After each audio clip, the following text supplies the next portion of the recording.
마가복음 9장 38절부터 42절입니다.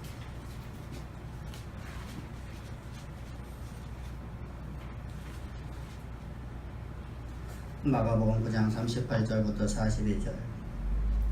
요한이 예수께 여짜오되 선생님, 우리를 따르지 않던 어떤 자가 주의 이름으로 귀신을 쫓아내는 것을 우리가 보고 우리를 따르지 아니함으로 금하였나이다. 예수께서 이르시되 금하지 말라. 내 이름을 의탁하여 능한 일을 행하고 적시로 나를 비방하는 자가 없느니라. 우리를 반대하지 않는 자는 우리를 위하는 자니라. 누구든지 너희가 그리스도에게 속한 자라 하여 뭘 한 것이라도 주면 내가 진실로 너희에게로니 그가 결코 상을 잃지 아니하느리라. 또 누구든지 나를 믿는 이 작은 자들 중 하나라도 실족하게 하면 차라리 연자맷돌이 그 목에 매어 바다에 던지는 것이 나으니라. 아멘. 아멘. 제자들은 예수님을 따라다니면서 아주 큰 자부심을 갖게 되었습니다. 그 이유는 예수님께서 행하신 일들 때문이었었죠. 주님이 가시는 곳마다 자연의 법칙이 파괴되어지는 것처럼 풍랑이 잠잠해지고 파도가 잠잠해질 뿐만 아니라 각색 병든 자들이 치유되고 죽은 자가 살아나며 초자연적인 능력이 드러나는 모습을 보면서 제자들은 어깨가 으쓱해지고 자부심이 대단한 자들이 되었습니다. 이렇게 자부심이 대단한 이 제자들에게서 이제 논쟁거리가 생겨지기 시작했습니다. 자부심이 이들이 대단해지면서 논쟁거리가 이뤄진 것이 바로 어떤 논쟁이냐면 주님의 나라가 이 땅에 세워지면 누가 더 높은 자리에 앉게 될 것이냐, 베드로냐 요한이냐 야고보냐 안드레냐 우리 중에서 누가 높은 자리에 올라가고 누가 좌측에 앉고 누가 우측에 앉을 것이냐. 다시 말하면 예수님께서 정치적 메시아로 이 땅에 오셔서 로마 정권을 파해버리고 지상의 나라를 세울 적에 그 좌의정과 우의정 자리에 누가 앉으며 이조 판사와 그리고 형조 판사에 누가 앉을 것이냐. 이런 문제를 갖고 저들이 논쟁거리를 하고 있단 말입니다. 이들의 관심은 온통 자신들의 자리에 관한 것이었습니다. 누가 더 높으냐? 누가 더 높으냐? 그래서 34절을 보면 성경은 이렇게 말해서 그들이 잠잠하니 이는 길에서 누가 크냐고 쟁론하였으며. 근데 여러분들 이들이 이러한 관심을 갖고 있는데 주님이 이전까지 이들에게 가르치신 것은 주님은 놀라운 이적의 사건을 통해서 주님이 항상 강조한 것이 무엇이었습니까? 주님이 죽으러 오셨다는 겁니다. 내가 인자가 온 것은 세상의 모든 죄를 지고 가는 하나님의 어린 양, 다시 말씀드리면 내가 너희들의 죄를 위한 대속죄제물과 속죄제물로 왔다고 하는 겁니다. 그러기 위해서 내가 대속죄제물과 속죄제물로 내가 십자가에서 내가 못 박혀 죽고 장사된 지 사흘 만에 내가 살아나리라. 주님은 여러분들 주님의 사역 시작하면서부터 제자들에게 가르쳐왔던 내용들이었습니다. 이것을 우리는 복음이라고 말하는 것이죠. 우리가 복음할 적에 우리가 지난 시간에도 말씀 나눴듯이 복음할 적에 복음에 대한 잘못된 오해를 갖고 있다는 거예요. 복음을 우리말로다가 순수하게 풀었으면 무엇입니까? 기쁜 소식이에요. 좋은 소식이에요. 가난한 자가 부자 되는 것도 기쁜 소식이고 병든 자가 치유되는 것도 복된 소식이죠. 그래서 우리가 일반적으로다가 복음을 하면 기쁜 소식을 그렇게 해석을 했어요. 그래서 교회는 우리를 가난한 자를 부유하게 만들고 병든 자가 치유되게 하는 것이다. 그것이 복음이라고 우리가 이해되어 왔어요. 근데 성경은 복음을 그것이라고 말씀하지 않아요. 복음에 대한 정의를 성경은 고린도서 15장 1절 이하에서 가장 잘 설명을 하고 있습니다. 형제들아 내가 너희에게 전한 복음을 너희에게 알게 하노니. 다시 말하면 내가 너희에게 전했는데 그 복음을 내가 다시 너희에게 알게 하겠다는 겁니다. 이것이 고린도 교회의 문제였는데 고린도 교회가 이 복음을 잃어버렸기 때문이죠. 그래서 내가 너희에게 다시 한번 알려주겠다는 겁니다. 너희가 이 복음은 너희가 이미 받은 것이다. 그러면서 너희가 이미 받은 것이요 또 그 가운데 산 것이라. 너희가 내가 전한 이 말을 굳게 지키고 헛되이 믿지 아니하였으면 그로 말미암아 구원을 받으리라. 너희가 그리스도의 내가 너희에게 전한 복음을 너희들이 헛되이 믿지 아니하고 너희들이 온전하게 믿었더라고 하면 너희들이 참 믿음을 가졌다고 하면 내가 너희에게 전하는 것을 너희들이 확신을 갖고 있다고 하면 너희에게 구원이 말이다. 그리고서 이제 복음에 대해 설명을 합니다. 내가 받은 바가 아니라 받은 바이다. 받은 것을 먼저 너희에게 전하였노니 이는 성경대로 그리께서 우리 죄를 위해서 죽으시고 장사된 바 되었다가 사흘 만에 주님께서 성경대로 부활하셨느니라. 이어서 계속해서 말하기를 이렇게 말하고 있습니다. 바울은 그 주님의 부활은 12사도와 500의 형제와 그리고 만삭되지 못한 나도 보았느니라 이렇게 말하고 있습니다. 예수님의 십자가에 못 박혀 죽으심과 장사되심과 주님의 부활의 사건을 지금 복음이라고 말하고 있습니다. 다시 말해 우리를 위한 하나님의 어린 양, 인류의 모든 죄를 지고 가는 하나님의 어린 양으로 이 땅에 오셔서 인류의 모든 죄를 다 짊어지시고 주님의 십자가에서 못 박혀 죽으시는 그리고 주님께서 장사되신 바 되었다가 사흘 만에 부활하신 사건을 복음이라고 말하고 있어요. 왜 이것이 복음일까요? 여러분 우리는 육신의 질병에서 치유되는 것 기쁜 일입니다. 우리가 가난에서 부유함이 오는 것 우리가 기쁜 일입니다. 그러나 여러분 이 땅의 삶은 잠시 잠깐의 삶이에요. 우리에게는 영원한 삶이라는 것이 있습니다. 만약에 여러분 인생이라는 인생들이 이 땅에 사는 것이 인생의 전부라면 얼마나 허무합니까? 얼마나 허무합니까? 여러분들 저 식물들처럼 이 땅에서 함께한 살다가 소멸되어서 사라져버린다고 하면 얼마나 허무합니까? 근데 하나님 우리를 지으실 적에 우리 인간이라는 존재는 속사람과 겉사람으로 만드셨어요.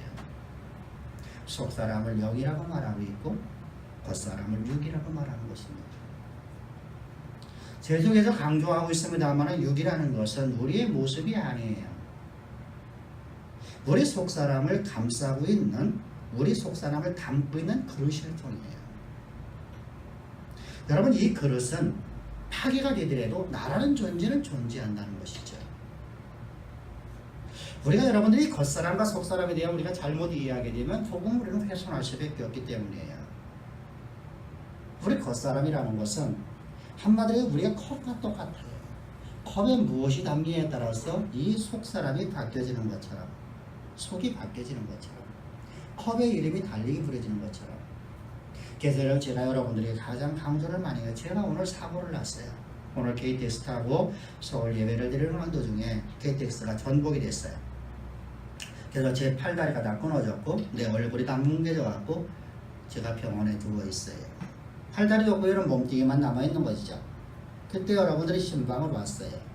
병원에 신방을 와서 저를 찾을 적에 제 모습이 저의 겉사람의 모습이 아니라고 여러분들이 저를 하이완이라고 말하지 않아요. 하이완이라 부른단 말입니다. 겉사람 바로 그거예요. 내용을 담는 그릇일 뿐이에요. 그럼 여러분 우리 속사람이라는 이 영혼이라는 것은 영원토록 존재하는 거예요. 그래서 성경에서 하나님께서 우리 말씀하세요. 우리가 창세전에 우리는 창조되었고 이 땅에 육신을 입고 온 것이 오늘날이에요. 우리가 여러분들 오늘 하나님께서 우리를 즉흥적으로 만드신 것이 아니라 창세전에 하나님 나를 택하셨다고 그래요. 창세전부터 하나님 나를 창조하셨고 창조하신 하나님께서 이 땅에 이 시간에 우리를 이 땅에 육을 입고 우리를 하나님의 대리자 하나님의 일꾼으로서 이 땅에 보내주시는 거예요. 우리는 여러분 영원한 삶을 살게 돼요. 영원한 삶을 살아가는데 영원한 삶을 살아가는 문제가 생겨졌어요. 아담의 범죄로 말해서 아담에 출생된 모든 사람들이 다 죄 가운데 있어요. 이 죄 가운데 있게 되기 때문에 이 죄를 해결하지 않으면 우리는 영원한 천국에서 영원한 삶을 살지 못하고 영벌의 삶을 살게 되어 있어요. 사는 건 똑같아요. 영벌이나 천국의 삶이나 영생이나 영원한 영생 속에서 살아가는 천국의 삶이냐, 영원토록 형벌을 받는 삶을 살 것이냐는 것은 여러분 사는 건 똑같지만은 여러분 천지 차이지 않습니까? 여러분, 그래서 하나님께서 이 영원한 영벌 속에 살아가던 우리를, 하나님이 우리를 이 땅에 있는 이 백성들, 육을 입고 있는 우리를 하나님이 구원하셔요. 구원하시는 방법이 바로 우리를 위한 대속죄 제물이에요. 주님이 이 땅에 오셔서 우리의 대속죄 제물이 되시는 것이에요. 그럼 왜 대속죄 제물이 되셔야 되는 것인가? 죄인의 값은 반드시 생명을 갖다 지불해야 돼요. 예수님께서, 하나님께서 정하신 법칙이 인간의 죄로 말미암아서 죄는 반드시 그 생명값을 지불하라. 그래서 우리의 생명값은 피를 완전히 다 쏟아내야 돼요. 여러분, 우리 인간이라는 존재는 피를 한 30-40%만 쏟아내도 다 죽습니다. 근데 피를 다 쏟아내야 되거든요. 그럼 우리는 살 수가 없어요. 그럼 우리가 죽게 되면 우리는 어디로 가죠? 우리는 영벌의 세계로 들어가는 거예요. 이 땅에서 구원받지 못하면 절대로 여러분 천국을 갈 수가 없어요. 이 땅은 천국을 가는 유일한 비결입니다. 통로입니다.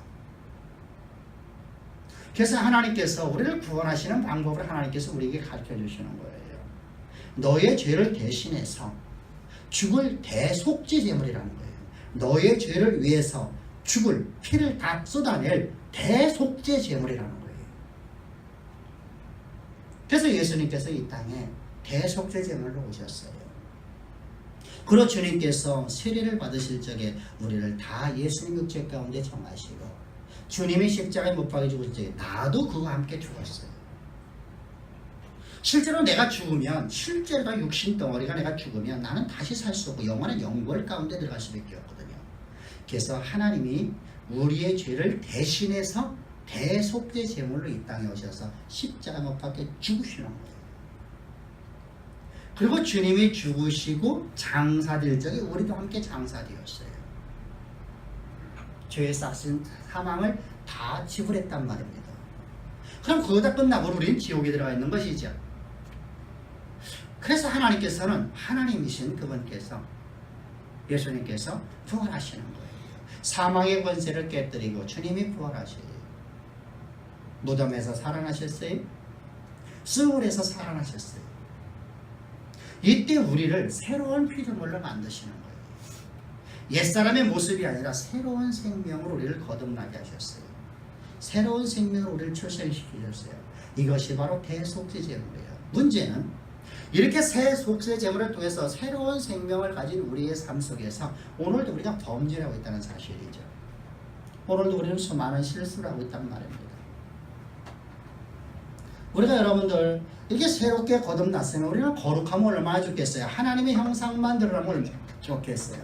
하나님의 인격과 하나님의 성품만 드러나면 얼마나 좋겠어요. 근데 우리 안에는 시기와 독선과 질투심이 가득하지 않습니까? 이런 우리를 위해서 주님이 십자가 못 박혀 죽으실 때 행하신 일이 또 하나가 있어요. 십자가의 죽으심과 또 하나의 능력이 있는데 그것이 바로 주님이 십자가에서 물과 피를 다 쏟아냈다는 거예요. 물과 피를 다 쏟아냈다는 것은 날마다 우리가 범죄하는 이 범죄에 대해서 주님께서 우리의 낱날지는 죄의 값으로서 주님의 피를 뿌리셨어요. 우리가 오늘 실수하는 잘못 하나가 여호와의 단과 우리 양심의 판에 기록됩니다. 근데 이걸 지울 수 있는 것은 뭐밖에 없냐면 우리의 피밖에 없어요. 우리의 희생밖에 없어요. 근데 아까도 말씀드린 우리가 피를 다 쏟아내면 우리는 여러분들 다시는 살 수가 없기 때문에 예수님께서 우리의 대속죄 제물이 아닌 이제는 속죄 제물로 피를 뿌리시는 거예요. 그래서 물과 피를 다 쏟아내심으로 말미암아서 그의 피를 하나님의 여호와의 단의 뿔에다가 피를 바르셨다. 우리 양심의 판에다가 주님께 말씀해요. 내가 너희를 위해서 십자가에 내가 속죄 제물 드렸으니 너는 죄가 사함받았느니라고 하나님 말씀해 주셔요. 그 말씀을 통해서 우리는 양심의 가책으로도 해방을 받게 되는 것입니다. 이것이 바로 복음이에요. 이렇게 여러분 우리 하나님의 자녀로 하나님의 일꾼으로 거듭나는 것, 하나님의 권능을 가지고 세상의 역사를 쓰고 역사를 만들어가는 인생을 살아가는 자로 하나님 우리를 거듭나게 만드는 것. 여러분 이 능력은 영원토록 우리와 함께하는 겁니다. 이 권세는 영원토록 우리가 함께하는 겁니다. 여러분들 우리가 여러분들 숭앙했던 저 천사들, 우리가 숭앙했던 저 천사들도 저 천군들도 우리의 수종을 듣는 존재로 하나님 우리를 만드셨어요. 이것이 바로 놀라운 복음입니다. 이 복음 안에서 우리는 거듭난 자가 되었어요. 근데 제자들은 지금 이 복음을 이해를 하지 못하고 있다는 거예요. 깨닫지를 못하고 있어요. 깨닫지 못하기 때문에 그들은 오직 자신들이 누가 더 크느냐에 따라서 이거에 대해서만 관심을 갖고 있는 모습을 보게 됩니다. 그래서 35절에서 성경은 이렇게 가르치는 거예요. 예수께서 앉아서 12제자들을 불러 이르시되 누구든지 첫째가 되고자 하면 무사람의 끝이 되며 무사람을 섬기는 자가 되라. 여러분 첫사람이 되고자 하면 누구든지 큰 자가 되고자 하면 섬기는 자가 되어라. 이 섬기는 자라는 뜻은 어떤 데면 디아코노스라는 이 단어인데 이 단어의 뜻은 주인의 명령을 수행하는 종이라는 뜻이에요. 다시 말하면 하나님의 원하심을 따라 살아가는 사람이 바로 큰 자다. 주인이신 하나님의 원하심을 따라 하나님의 뜻을 따라 살아가는 자가 바로 큰 자다. 세상에서의 큰 자는 여러분들 우리가 어떻게 봅니까? 더 높은 데에 있는 사람을 큰 자라고 말합니다. 우리가 말하는 엘리트라고 하는 사람들을 우리는 큰 자라고 합니다. 그래서 남을 부리는 것이죠. 내가 높은 자리에 올라가서 남을 부리는 자리에 앉아있는 사람은 우리가 큰 자라고 말하죠. 근데 성경에서는 하나님의 나라에서는 전혀 달라요. 남을 부리는 자가 아니라 남을 섬기는 자예요. 하나님의 대리자로서 다른 사람을 섬기는 자입니다. 이것이 바로 하나님나라에서의 큰 자라고 성경은 말씀하고 있습니다. 내가 높은 자리에 올라서 주님의 나라가 임할 적에 내가 많은 사람을 부리는 자로 내가 서 있기를 원하는 저들입니다. 주님은 너의 높음과 크기를 잘못 이해하고 있다는 겁니다. 여러분들 이 모습은 오늘 교회의 모습도 똑같지 않습니까? 높음과 크기를 강조하고 있지 않습니까? 교회의 본질을 높음과 크기, 신앙의 본질을 높음과 크기. 여러분 교회의 목적은 여러분 높음과 크기가 되면 안 됩니다. 그건 하나님 나라의 본질도 아니고 주님이 가르치시는 것도 아니고 교회가 높음과 크기의 논쟁을 벌이게 되면 결국은 타락의 길을 걸어갈 수밖에 없습니다. 본질을 잃어버린 채 외형만 바라보는 교회는 결국은 무너져 내리는 모습을 보십시오. 저 유럽 교회를 바라보십시오. 저 미국과 영국의 교회들을 바라보십시오. 여러분 서서히 쇠퇴되고 있지 않습니까? 쇠퇴되어 여러분들 사라지고 있지 않습니까? 크기와 높음을 강조했던 그 교회들이 지금은 하나의 문화 탐방길, 관광지로 변해버렸고 그곳에서 커피 팔고 술을 파는, 맥주 파는 곳으로 바뀌어지지 않았습니까? 우리는 교회의 본질의 크기와 높음을 갖고 살아가면 안 됩니다. 여러분 우리 교회에서 성경 우리에게 지금 메시지를 오는데 그런데 제자들의 모습이 바로 그런 모습이라는 거예요. 12제자들이 주님의 그런 삶을 살아가고 있어요. 섬김의 삶이 아니라 높음과 크기를 가지고 살아가는 사람들. 그 중에 오늘 요한이라는 사람의 이야기를 보면서 요한에 대해서 우리가 말씀을 나눠보자고 합니다. 성경에 보면 요한이 세 사람이 나타나는데요. 성경에 기록되어 있는 요한이 세 사람인데 그 첫 번째 사람이 우리가 잘 알고 있는 예수님의 길을 예비하러 온 세례 요한입니다. 그런 예수님의 오심을 예비하는 자로서 동시에 인류의 대표자인 대제사장이었었습니다. 그래서 그는 항상 주님의 길을 예비하는 일을 하는 사람이었습니다. 주님을 처음 만났을 적에도 그는 이렇게 말합니다. 자기 제자들을 위해서 보라, 저기 세상 모든 죄를 지고 가는 하나님의 어린 양이거든.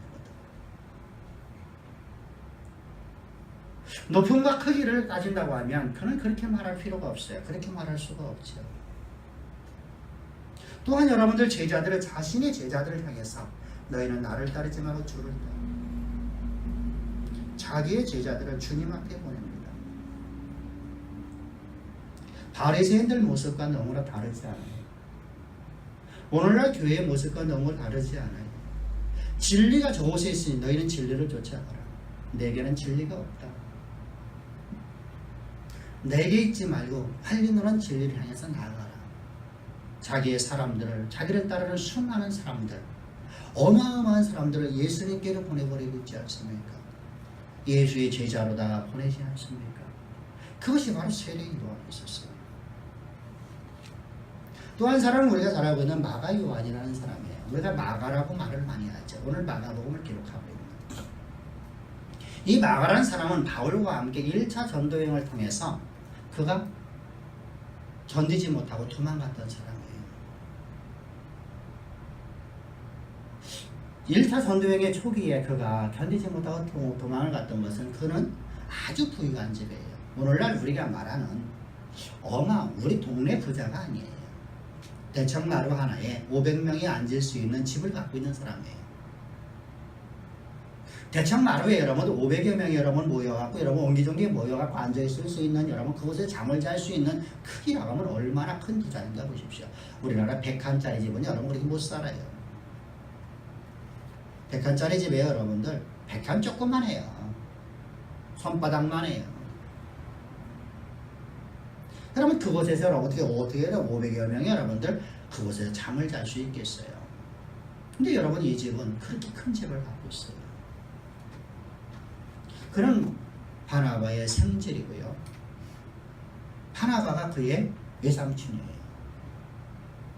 아주 부유한 집이기 때문에 그는 화초 같은 인생, 원시의 속에는 화초 같은 인생을 밖으로 내려오니까 너무 견디기 어려웠어요. 그래서 바울을 통해서 매우 책망을 많이 들었던 사람이었어요. 근데 그의 후반기의 사역을 보면 그런 놀랍게 변화돼요. 바울이 이는 내 사랑하는 아들 마가라고 말합니다. 바울과 함께 바울이 로마 감옥 1차 감옥에 갇혀 있었지 바울만 갇혀 있던 게 아니에요. 마가도 함께 갇혀 있었어요. 바울과 함께 당해가며 그는 여러분들 바울과 함께 그래서 바울이 이렇게 말하죠. 우리 중에 어느 누구도 활짝에 그 안에 누구도 있다는 거예요. 마가도 함께 있었어요. 그리고 그를 다른 교회에 파송시킬 적에 너희는 마가를 영접하라. 존귀 여겨줘라. 우리가 이런 걸 하잖아요. 대통령을 영접하십시오. 이런 말을 하죠. 그렇게 너를 영접해줘라. 여러분 아주 위대한 믿음의 사람이었습니다. 세 번째가 오늘 본문에 나오는 사람이에요. 바로 사도 요한입니다. 여러분 근데 이 요한이 별명이 뭐냐면 보아너게라는 단어가 있대요. 우리의 아들이라는 것이죠. 이 보아너게라는 뜻은 어떤 뜻이냐면 우레처럼 쉴 새 없이 시끄럽게 하는 아들이라는 뜻이에요. 다시 말하면 계속해서 문제를 만들어내고 혈기가 왕성한 사람이라는 뜻이에요.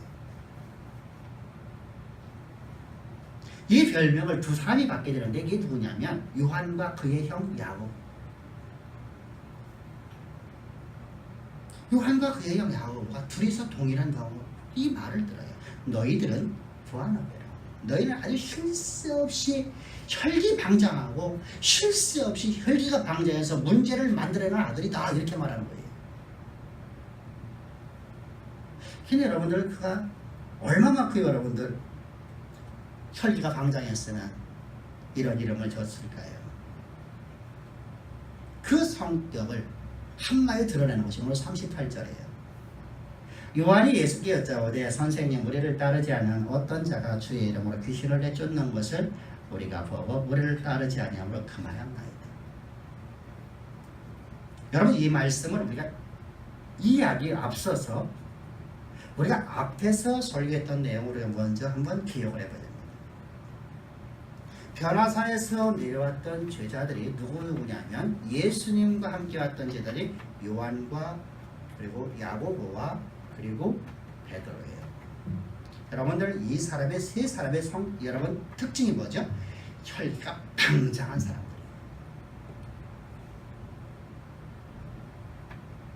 예수님께서 이들은 항상 주님이 데리고 다니는데 항상 이 세 사람을 데리고 다녀요.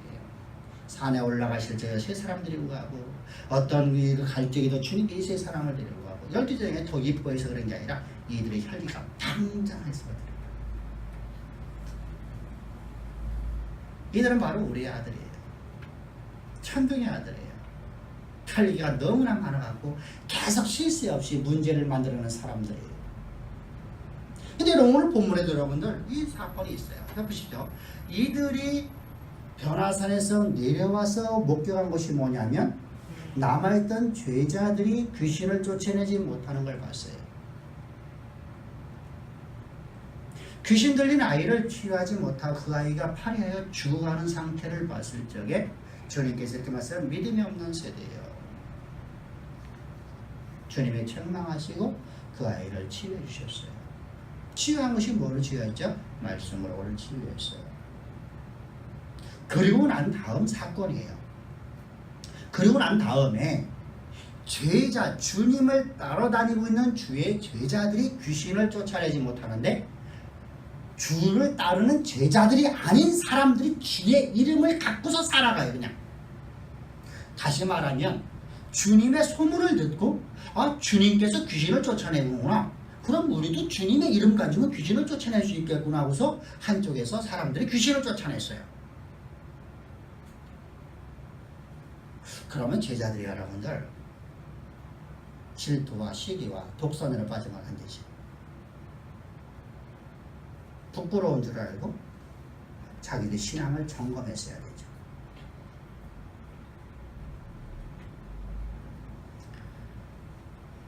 그런데 요한은 주님 앞에 의시되면서 말을 합니다. 주님, 제가 그런 사람들, 주의 제자가 아닌데 귀신을 주의 이름을 가지고 쫓아내는 사람들을 귀신 쫓아내지 말라고 내가 가서 말해야 한다이다.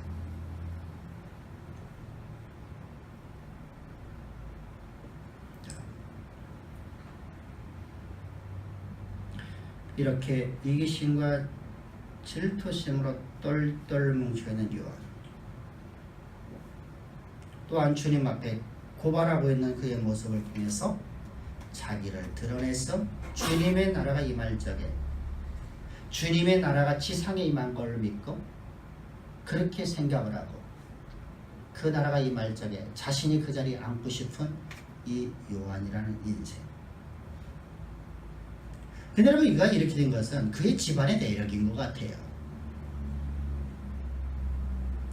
어느 날 주님 옆에 한 여인이 찾아왔어요.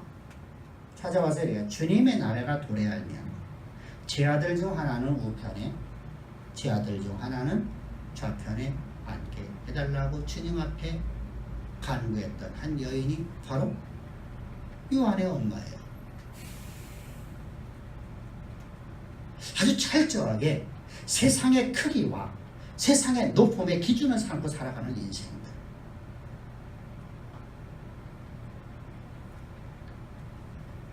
그런 요한의 모습입니다. 또한 요한은 지독히 독선적인 모습이에요. 내게 있는 건 절대로 남에게 뺏길 수가 없다는 거예요. 주님의 말씀으로 귀신을 쫓아내는 것은 우리에게 전유물이라는 거예요. 여러분 이 모습에는 저 바리새파 모습과 똑같지 않아요? 예수님을 따르는 자신들을 따르는 유대교인들이 예수님께로 돌아가 예수님을 따르기 시작하자 그들이 만들어낸 법이 뭐예요? 예수를 믿게 되면 유대교에서 출교시킨다는 거예요. 유대 사회 속에서는 유대교 사회 속에서 여러분 유대교 사회 속에서 출교를 당하면 생업을 할 수가 없어요. 직장을 빼앗게 돼요.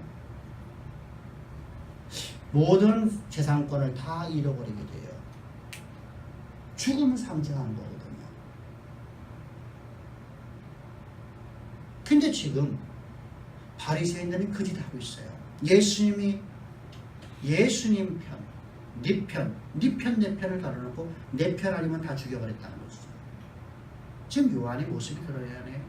내 편이 아니면 그런 일 하면 안 된다는 거예요. 내 편이 아니면 복음 전하면 안 된다는 거예요. 우리 교회만 나만 전유물인 것처럼 생각하고 주님의 능력이 나에게 전유물이고 다른 사람에게 어떻게 가면 안 돼. 그래서 그를 저주하고 그에게 그런 일을 못하게 하고 있는 요한의 모습. 이런 거짓된 신앙은 무서운 신앙의 독소가 되어버립니다. 여러분,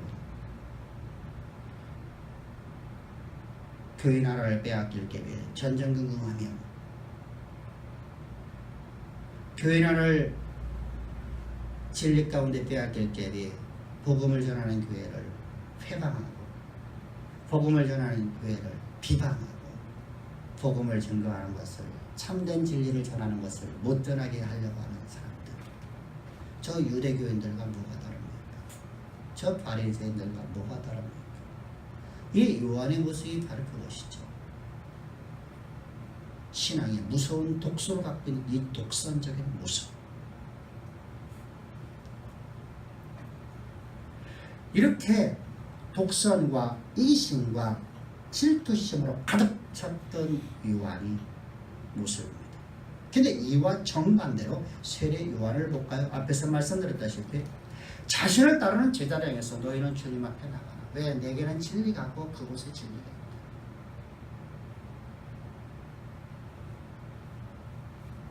나는 너에게 진리를 온전히 가르치지 못하니까 너는 예수 그리스도로 가라. 가서 예수의 제자가 되어라. 나는 철저하게 광야에서 외치는 소리일 뿐이지 나는 진리를 갖고 있지 않다. 자기 인생을 순교당하는 날까지 광야에서 외치는 자의 소리로서의 삶을 살아왔던 세례 요한과의 모습과 너무나 대도지는 이 요한의 모습, 그런 요한을 향해서 주님께서는 이렇게 말씀하십니다. 39절과 40절입니다. 예수께서 이러시 말라, 금하지 말라. 내 이름을 의탁하여 능한 일을 행하고 즉시 나를 비방할 자가 없느니라.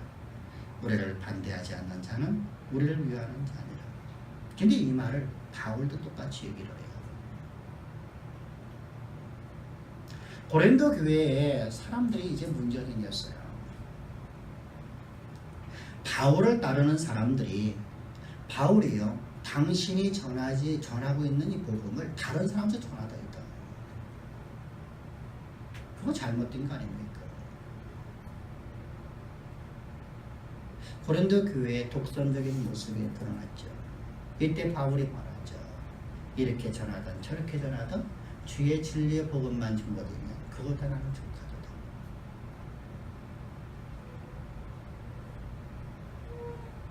여러분, 우리는 그런 신앙을 갖고 있어야 됩니다.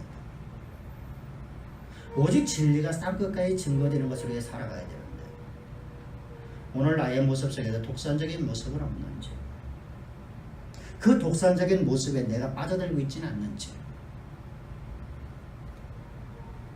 진리의 복음을 내가 회방하고 있지는 않는지.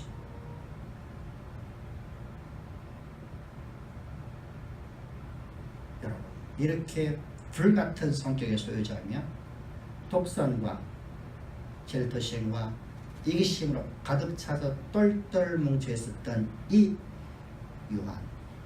네 편 내 편 편가르기 하며 내 편이 아니면 다 거짓이라고 말하는 요한. 그런 요한을 하나님이 어떻게 바꾸셨을까? 하나님이 어떻게 사랑의 사도로 바꾸셨는가? 이것이 바로 하나님의 성령입니다. 여러분들 이 십자가의 복음을 위해서 자신의 생명을 조금도 귀한 것을 여기지 않고 일생을 주 앞에 드리는 삶으로 어떻게 바꾸셨습니까? 그의 바뀜은 바로 십자가의 복음이었습니다. 주님으로부터 이제까지 들어와도 깨닫지 못하던 이 십자가의 복음을 주님의 영이신 성령이 그에게 임하자. 주님의 말씀대로 내가 다른 보혜사를 너에게 보내주겠다. 말씀하신 말씀대로 다른 보혜사이신 성령께서 그에게 임하자. 그는 진리의 복음을 깨닫게 됩니다. 그리고 그 인생은 바뀌어졌습니다. 한 인생을 바꾸는 유일한 비결은 바로 십자가의 복음밖에 없습니다. 우리 인생의 삶의 모든 생각과 우리의 사상과 우리의 논리와 우리의 기준점과 우리의 가치관과 세계관을 바꿀 수 있는 유일한 비결은 바로 십자가의 복음밖에 없습니다. 내가 아무리 나를 수양해도 우리는 절대로 바뀌지 않습니다. 그래서 본질이 또 드러나게 됩니다. 그러나 십자가의 진리의 복음 안에 거하서 십자가의 복음 안에서 내가 그 사랑을 받고 내 안에 산 일은 내가 산 것 아니라 오직 내 안에 산 일은 그리스도께서 살아계신 것을 믿는 믿음으로만 살아가는 우리의 가치관이 바뀌어집니다. 우리의 사상과 우리의 논리와 우리의 이론과 우리의 모든 가치관과 우리의 세계관이 다 바뀌어집니다. 그리고 주님의 형상과 주님의 인격과 주님의 삶으로 내가 바뀌어진단 말입니다. 왜 그렇습니까? 내 안에 산 이는 그리스도밖에 없기 때문입니다.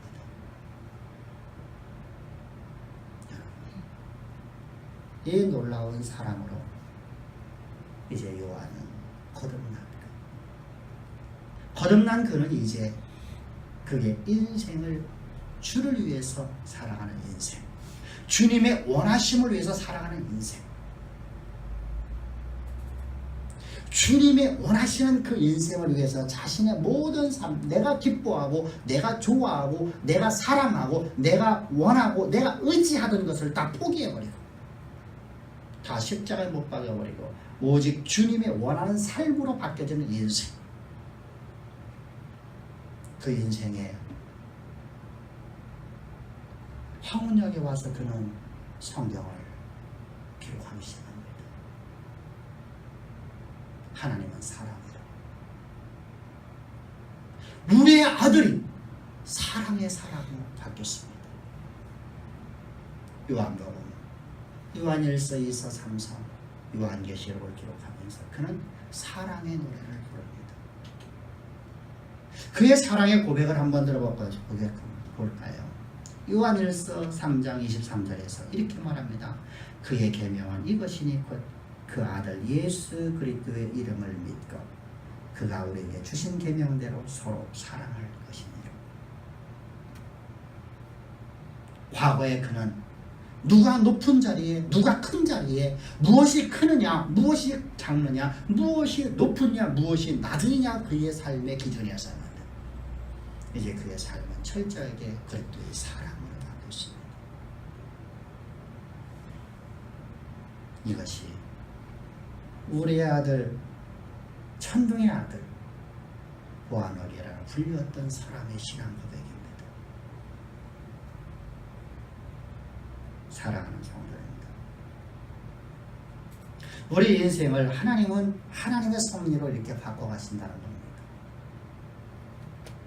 우리를 하나님께서 부르셔서 하나님의 십자가의 진리의 복음 안에 우리를 집어넣으셔서 십자가의 경계 안에 있는 우리를 하나님은 이렇게 아름다운 인생으로 바꿔가십니다.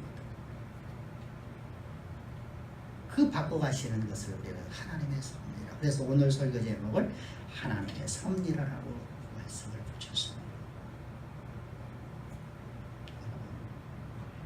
우리는 주님이 우리를 이끌어 가시는 모습들을 보면 역동적이고 역설적이고 주님이 이루어가시는 방법을 보면 하나님의 섭리를 보면 우리 이성으로 우리 논리로 우리 상식으로 도저히 이해되지 않는 수많은 것들을 보게 됩니다. 그러나 하나님의 섭리에는 단 일수 단 하나의 단 0.1%의 실수도 없으신 하나님이십니다. 그 하나님의 일하심에 손길 앞에 우리 순종하는 삶을 삽시다. 그분의 말씀 앞에 순종합시다. 우리의 논리에 안 맞다고 우리가 뛰쳐나가는 게 아니라 주여 우리 인간의 생각은 이거밖에 안 됩니다. 우리 인간의 지식은 이거밖에 안 됩니다. 그러나 하나님의 지식은 온 세상의 모든 지식을 만드신 하나님이시며 주님의 지혜는 온 세상을 창조하신 지혜이십니다. 여러분들 우리 지식을 갖고 아무리 연구하더라도 더 태양을 해석할 방법 없지 않습니까? 우리가 갖고 있는 여러분들 그 모든 지식을 다 탄다 할지라도 우리는 여러분 저 나무 하나도 제대로다가 파악하지 못하고 있지 않습니까?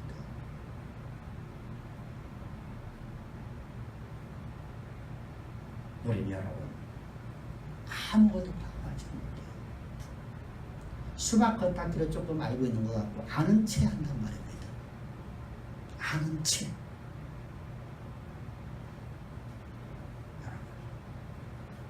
오늘 우리는 여러분들 주님이 주시는 그 놀라운 주님의 말씀들 앞에 우리의 논리와 우리의 상식을 십자가에 못 박읍시다. 그리고 주님의 말씀 앞에 엎드리십시다. 주님이 여러분들에게 어떤 메시지를 던지다 진리의 복음 안에서 주어지는 모든 말씀 앞에 우리 아멘으로 순종할 수 있는 가장 아름다운 삶을 삽시다. 주인의 말에 온전하게 순종하는 자, 이것이 바로 섬기는 자입니다. 오늘 우리 사랑하는 성도님들의 삶 속에서 하나님이 여러분들을 향한 하나님의 경륜을 알려주셨고 하나님의 경륜을 역사 가운데 이루시기 위해서 하나님 오늘도 섭리하시며 이 요한을 바꾸신 것처럼 우리를 바꿔가시는 하나님. 어떤 때는 역설적인 부분이 많고 어떤 때는 우리의 상식과 이론에 맞지 않을 때 우리 그 말씀 앞에 순종하는 아름다운 삶을 살아 하나님이 가장 기뻐하는 하나님이 여러분들을 보면서 내 사랑하는 아들이라 여러분들이 직접 말하는 너의 전후에 인류 역사 이래 너의 전후에 너처럼 나를 의지한 자가 없도다고 칭함받는 가장 아름다운 성도의 삶이죠. 오늘 예배드리는 우리 최양의 성도들의 삶이 되기를 주로 축복합니다. 기도드리겠습니다. 보배로우신 아버지 감사합니다. 우리를 하나님의 복의 근원으로 삼기 위해서 예수 그리스도의 십자가의 구속의 은총을 통해 우리를 구원하시고 오늘도 하나님의 신령한 복이 땅 가운데 이루어지는 하나님의 일꾼으로서 하나님의 대리자로서의 삶을 살 수 있도록 주님 오늘도 말씀 주심을 감사합니다. 그 은혜 앞에 엎드려 경배하며 찬양하며 예수님의 이름으로 기도합나이다. 아멘.